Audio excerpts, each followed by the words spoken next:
Hello and welcome to another episode of Women Need to Do Better. I am your host, confidence coach Shelly Kirschenman, and I'm here to help high performance women, leaders like you and me, reclaim our power, our energy, and our time. This podcast is all about empowering high performance women so that they can step into their confidence and claim back their lives, get their energy, whether it's at work, whether it's about family, friends, but really it's about how we can show up for ourselves. In each episode, I go into different situations that I have personally been in or helped somebody else navigate. And we're going to get into the nitty gritty on how women need to stop over giving and start setting stronger boundaries so that way we can take better care of ourselves. Because let's face it, we all know that we can't pour from an empty cup. We've all been there, burnt out, overwhelmed. And really, what it boils down to is we need to stop judging and criticizing ourselves and holding us to these unrealistic expectations. It is okay for us to be selfish and to focus on our own needs because when we do, we can thrive without sacrificing our well being, our mental health, and we can do better, love ourselves, and we can take back control of our lives. So we need to do better for ourselves. Let's get started. I know that last week we were talking about in episode 4 about being socially unsocial. We were talking about how we crave those social connections, but we end up feeling too overwhelmed or too exhausted to make time for them. And of course, being tired also will affect how we see our success in those connections and make us feel isolated. And then that guilt because we feel like we have to do it all. So today's episode is going to build on that feeling of comparison, how that imposter monster starts to creep in when we see others doing better. How are they able to do it all? They've got a full schedule, but yet they still can make time for everybody else. This episode 5 is I'm good until I see them. So what I want to talk about is how we can start off feeling so good about ourselves. And I mean, I can even take this podcast for an example. This is new to me. And when I first started, I had all these ideas in my head about what I thought that this podcast would look like, what it would sound like, how amazing it would be. And I actually had planned to do this podcast, probably about a year ago. And it was that thing in my head that I was going to do it once I got it down just right, once it was perfect. Because every time that I had my idea, I'm going to do an episode on, whatever. And I would go onto YouTube and I would see other people's podcasts. And oh my gosh, they look so amazing. They've got video with theirs. They've got people that they're interviewing. And they just look so put together. And then my mind, right, that monster in my head starts saying, okay, well, you can do it, but you just need to wait until you can, get the right equipment so that way your sound is good, or you need to get like the recording studio so that way, everything is going to be fit. Maybe I needed a VA that knows how to do this. There's all those things that stop us from our own success. It's that fight or flight, right? It's okay, it's now or never, but oh gosh, you know what? I don't know how good it's going to be. But that doesn't matter. The thing is, we got to step out of our comfort zone and just do it. Just put ourselves out there and stop comparing ourselves to other people. We are comparing ourselves to just a little snippet of what we see online.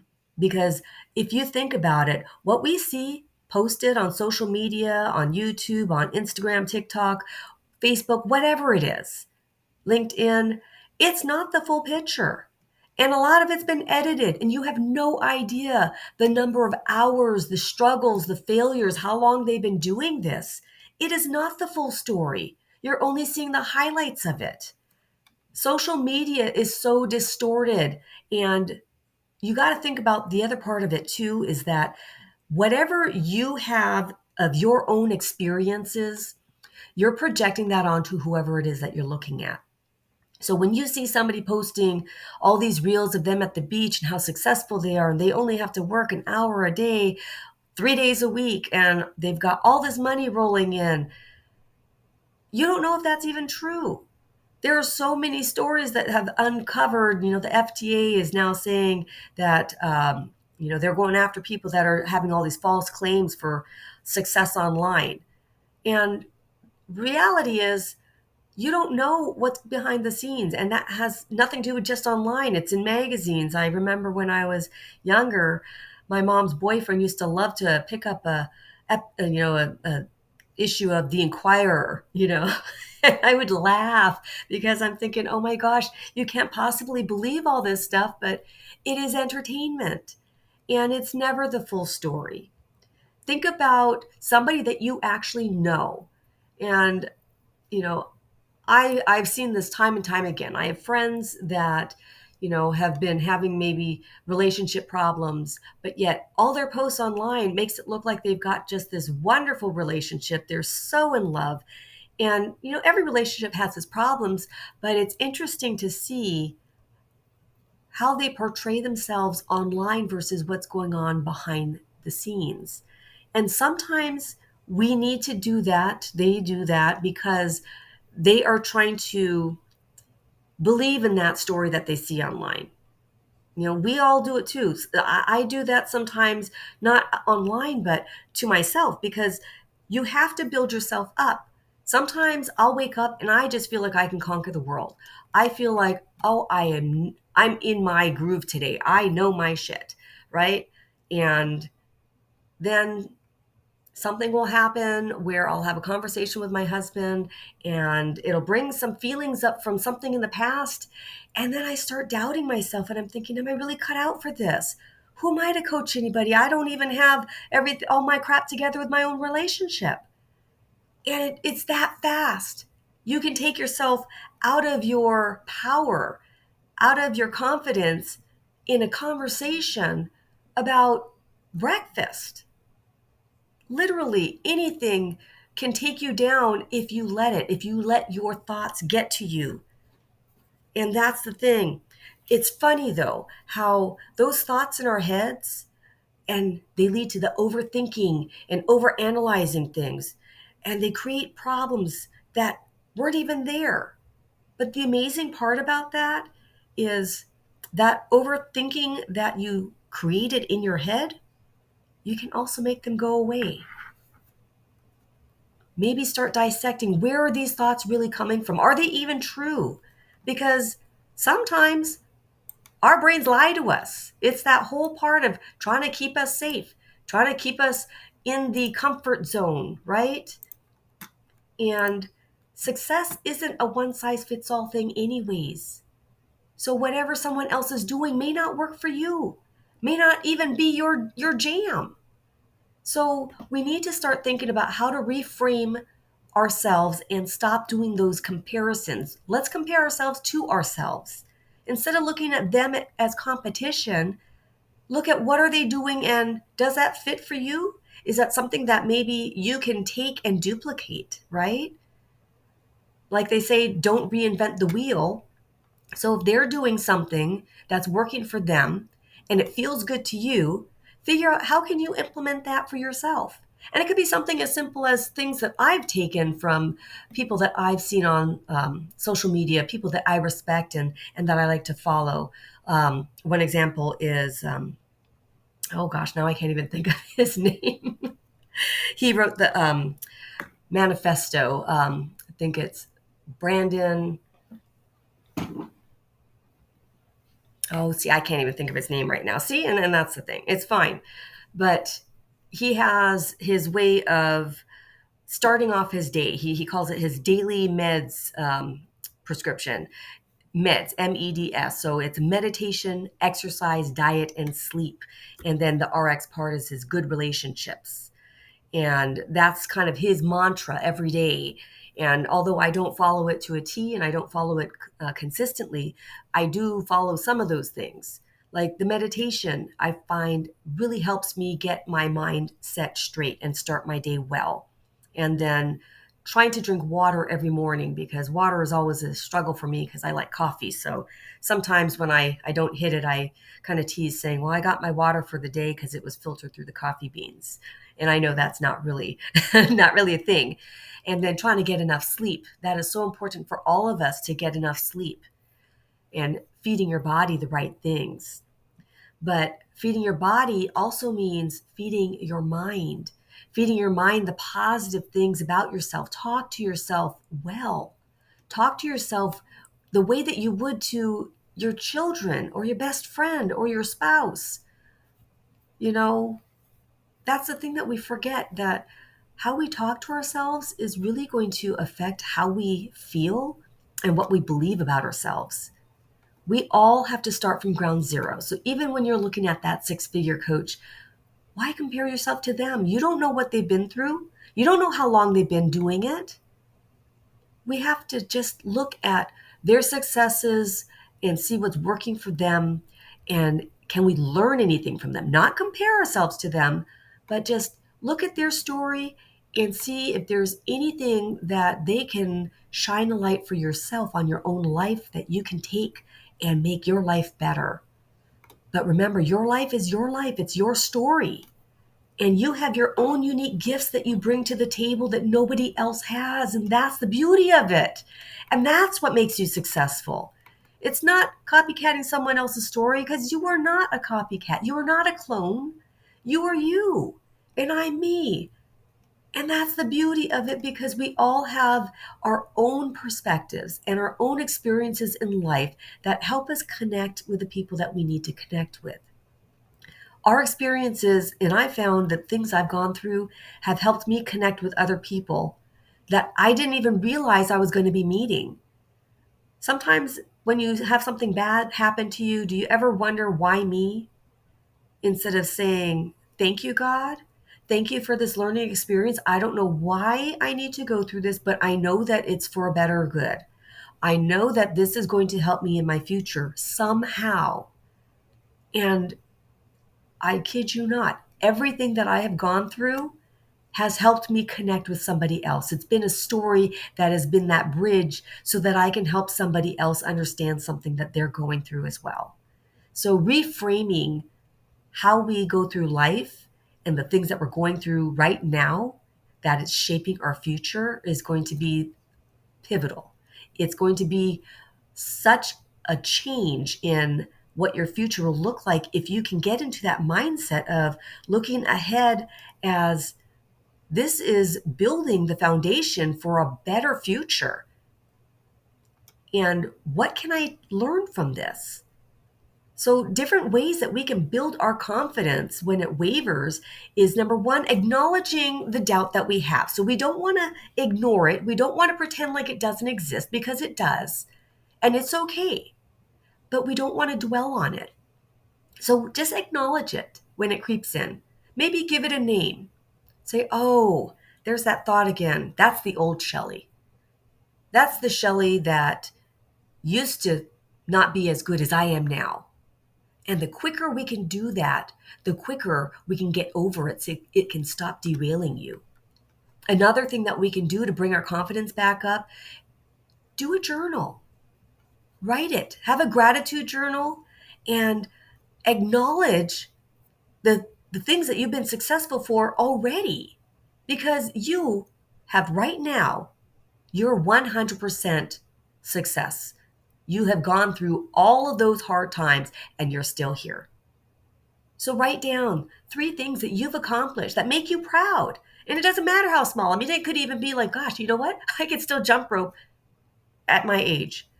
In fact, something that I'm proud of, and you guys might think I'm ridiculous, and that's fine. I have no problem, because I love to smile. I love to laugh. I love to enjoy my life. And I love the fact that I can still do a handstand. But I'm even better at headstands. I need the wall for the handstand, but I can still do a headstand, and I love to show my 6-year-old grandson. I go, you know what Grandma can do? And I'll go and I'll stand on my head, and he'll be like, oh my gosh, Grandma, I didn't know you could do that. Teach me how. And another thing that I'm proud about, I can still scale a wall and climb a tree. Like I said, it's something ridiculous. It's something small, but it's something I can still do. And that's my win, right? It's all about how we feel about ourselves. And when we start building that pride in ourselves, and there's nothing wrong with being proud of something that you're able to do and something that you accomplish, because there's a big difference between pride and ego and conceit. So just know the difference. When you're proud of you, you're not shoving it in someone else's face. It's just a thing to like pat yourself on the back, and there's nothing wrong with that. And I know for me, I struggled with that for the longest time because I was raised where you don't gloat, you don't, and I never learned the difference between what is the difference of just being proud of myself and being egotistical, being conceited, gloating. And anytime that I would say something about how proud I was that I was able to, I came in first place at a race, or, I got a good grade, or I did really well with my presentation. And one of the things that I'm sure my mom meant well, but it was a little damaging, is she would always say, well, remember, Shelley, there's always someone better than you. And the way I took that is what made it damaging, because I took that as, well, I guess I better not be proud of anything that I do because someone else is always better than me. And that is my own story that I told myself that became my belief that held me back. Now, people are going to tell you whatever they want to tell you. You can't control what other people say to you. But what you can control is what you take with the information that they give you. The things that they tell you, you can assign it whatever meaning you want. And that is the biggest difference. That is where your power is. When you assign a belief to something that somebody else tells you, that is on you, and it is up to you. And what I mean by that is I could have taken what my mom said. There's always going to be somebody better than you. And I could turn around and say, that's right. But there's always going to be somebody not as good as me. But they're not me. So I can take a look at the person that's better than me and use that as a gauge for me to strive to do better. How can I improve myself? And I can take a look at the person that's not as good as me and say, how can I help this person? Is there something that I can do to help build them up? And that becomes a community. That becomes that woman sisterhood, right? That sisterhood support. That is what I'm talking about with having women in your life, in your circle, that are not going to criticize you, but are going to support you, that are not going to be in competition with you, but that are going to help make you better. Help point out the things that you are blind about so that you can learn and improve yourself. And being able to be so honest with these women is the best gift ever. For me, I love having people in my life that can be fully honest with me, that don't have to pretend to be somebody they're not. Because I have enough self-esteem, and I need to build that all the time. I work on that because it ebbs and flows, just like the waves. Sometimes I am on my game and I feel so good and so confident. I can do anything. I can set my boundaries. I can have control over my time and my energy. And other times I need a little work. I need a little compassion. But we all do. So what about you? Are you good? Can you look at other people that are better and say, you know what, that's okay. I'm still me, I'm still learning, I'm still improving, and I love myself just as I am. And there's 3 things that I can say right now that I am amazing at. And it starts from there. And you build. And it's okay it's okay to not be perfect. It is okay to make mistakes. What am I going to learn from them? And I'll tell you, all the mistakes that I've made in my life, I'm glad I've made them, because if I did everything perfectly, I wouldn't recognize that I did it just right. It's like when I was building a puzzle, making a puzzle, and I had that wrong piece in there. I would have never known how perfect it was until actually, that's a really bad example.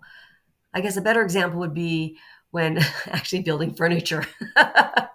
IKEA is wonderful for their great directions. And when you're building furniture and you're kind of looking at the directions, but maybe you miss a step or you put a bolt in the wrong way. And then after the fact, you realize that, oh my gosh, that bolt's not supposed to be sticking out right there. And you have to take the whole thing apart and put it back together again. Guess what? You're going to remember the next time. I mean, I don't know how many of those pieces of furniture, but some of them have the same types of uh, lock and bolts. And I know now, okay, this one goes in the hole first and the other part screws in, but it's because of the mistake that I made that I won't make it again. Or like riding my bicycle barefoot and I got my foot caught in the pedal going downhill. Yep, won't do that again. But that's the thing. It's the mistakes that we make that we learn from and we do better and we grow from it. And those are those things that we need in our lives, because if everything was perfect, would we really feel as good about ourselves? I know I wouldn't, because I would feel like everything was just too smooth, and I don't know. I kind of like the fact that, you don't appreciate the light without the dark, you don't appreciate the smiles without the sadness. It's that contrast that really gets that gratitude in your heart, because if you had everything so easy, you have no clue what it's like to have a hard time. You have no way to connect with people that have had it worse than you. And our lives are about the lessons and the connections. So, what I want to leave you with about that imposter syndrome is just to remember that our brains will lie to us, and it's not the truth. It's based on fear. Our brains will lie to us to keep us safe, because we are not wired for all the changes all at once. It's a little too much for us to handle. Some can, but most of us, we got to do those little baby steps. And we have to lean into that. The big, hairy, scary dreams don't happen overnight. And comparing ourselves to somebody who's been in it for a long time is not the thing to do either. Because remember, what you see on the surface, it's like that iceberg. You have no clue what the full story behind it is. And everybody starts at zero. Everybody's journey is their own story. Everybody is unique, but we all start at zero and we all have to learn. We all have to grow.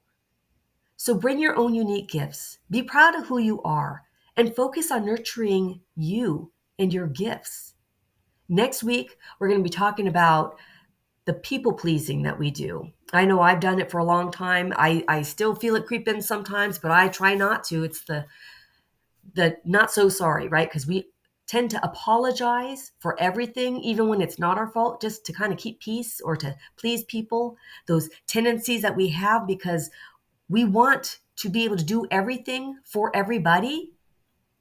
But it's this podcast, again, it's about women need to do better. We need to start reclaiming our power. So stay tuned for more insights on how to stay firm without saying sorry all the time on the next episode. Thanks again for joining me. I hope that if this has been helpful to you, that you would love to subscribe to my channel and keep on rocking it.